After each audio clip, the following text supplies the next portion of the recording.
What do we talk about? I know. Expenses. Why not? Let's do expenses. It's been at least, what? At least 12 hours. 12 hours since we've done that. Let's talk about that because the row just won't go away. MPs are very angry over how they've been treated by the Expenses Review.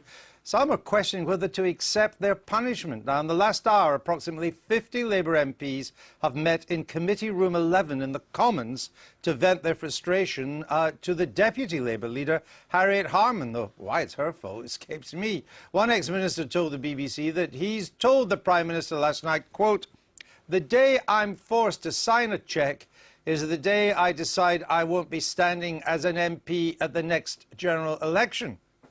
Well, I guess your consistency better start looking for a new candidate then. However, speaking on GMTV earlier this morning, David Cameron warned of tough sanctions against MPs who refuse to cooperate. Look, I think every MP has got to take part in this. This is a very important part of cleaning up our politics, sorting out the mess of the House of Commons. So everyone should take part, everyone should respond to these letters, respond to the inquiries that are being made. And of course, at the end of this process, then everyone will have to comply with what the authorities are asking. Well, that was David Cameron speaking this morning. For the latest, let's join our political correspondent, Joe Coburn, who is always where the action is at, who's in the corridor outside that committee room where we heard it was quite a lively but not angry meeting. Joe, just describe what happened this morning. Well, you're absolutely right. Compared to last night, when I was, in fact, just a few paces from where I'm standing now, there was a lot of anger and frustration about these letters from Sir Thomas Legge, in some cases asking for money to be paid back, others more information, and there were a few MPs, of course, whose expenses presented no issue. They've been very keen to talk to us, of course. This meeting was packed, some way behind me in that corridor. You're right, Harriet Harman, the Deputy Labour leader, was there, and there were, puzzlement, confusion were the words MPs came out saying to us, but dignified. Dignified, but one MP did say, he was gobsmacked by this idea that they might have to pay back money for retrospective claims. And I think as far as Labour MPs are concerned, they still don't understand how and why this has happened. And interestingly, Harriet Harman said this was just the first stage in the process, which got us all thinking, OK, does that mean perhaps they won't have to pay back some of that money?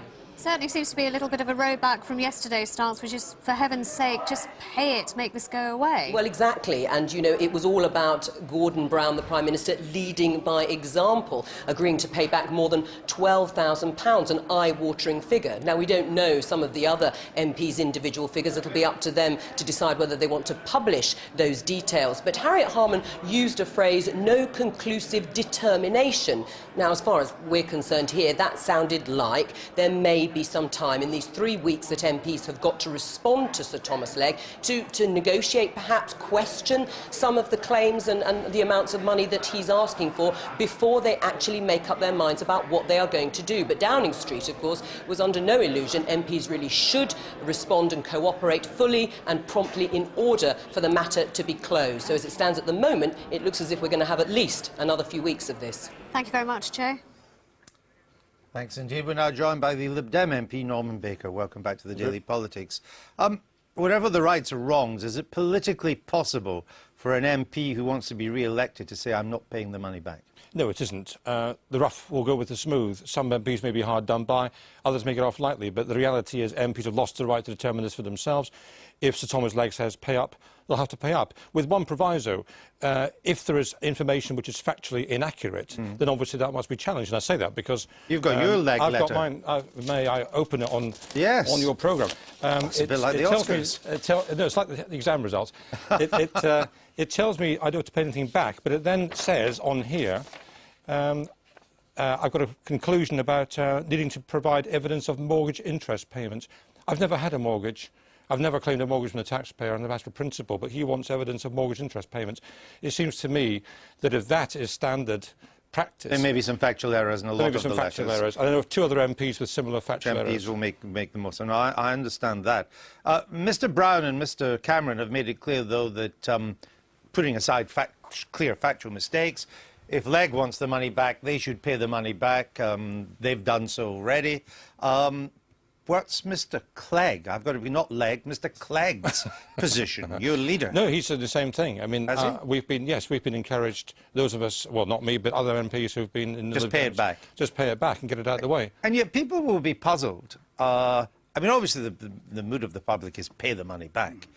So, therefore, wonder, why did former Home Secretary Jacqui Smith not have to pay some of her £116,000 back, which she got by clearly wrongly designating the dunny in her sister's home as her main home? That was the ruling. I mean, I think what we've now got is a situation where the leaders of all the major parties are desperate to get this out of the way quickly. That they want to be in a position where they can move on. I mean, if you're going to do what Gordon Brown says and the fight back starts here, the last thing he wanted is what's happened now. I mean, and that's the politics of it. I think the other thing, interestingly, what was being said from Harriet Harman, is that this is actually, I think you'd agree, there are some stages in this, are there not? Yes, I mean, because you're asked to respond. You can respond to say, I actually challenge, as you are doing, some element of what is here.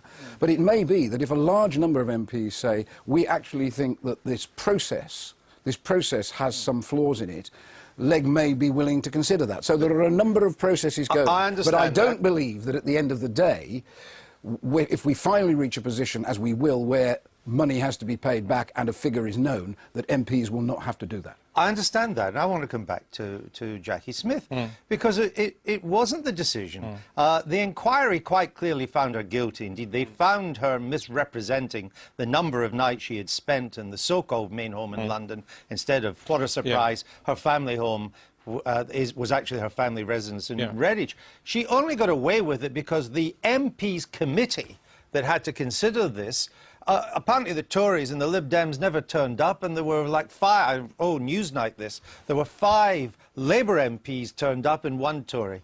I don't know who turned up, but I think... Well, that's what happened. Okay, and so you had a bunch of Labour MPs deciding on their own. Well, the essential point you make, Andrew, is right. And what's happened is the rules have got tighter and tighter retrospectively as we've gone on, and may get tighter still, which is why we've now got gardening bills and cleaning bills being limited. But I'm with you. I think it's far worse those MPs who have played within the rules, but knowing they were morally bankrupt, if you like, and I'm afraid that Jacqui Smith is a case in point, in my judgment.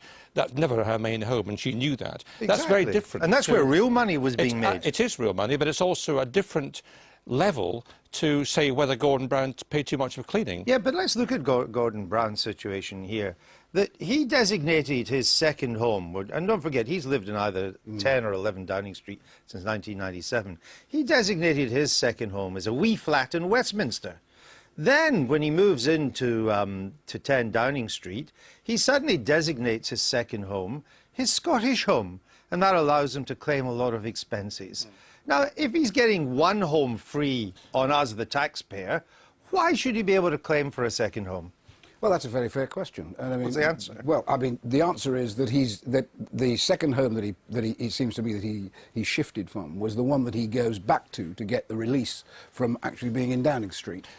Yeah, but surely he can pay for that himself. He's on, what, 190,000 quid. He barely spends any money because the Prime Minister has no time to spend money. Why can he not pay for his second home up in Scotland out of his own pocket? What's the answer to that? Well, the answer is that the system didn't distinguish between those MPs, a very few in number, who were given grace and favour apartments by the state as part of their job, Foreign Secretary, Prime Minister, Chancellor and so on, and the bulk of other MPs. And what should have happened was those MPs who were given a free house or a free apartment by the state shouldn't be allowed... The story. Should have a second home. We've only got a few seconds on this left. Let me ask you, where do we go from here?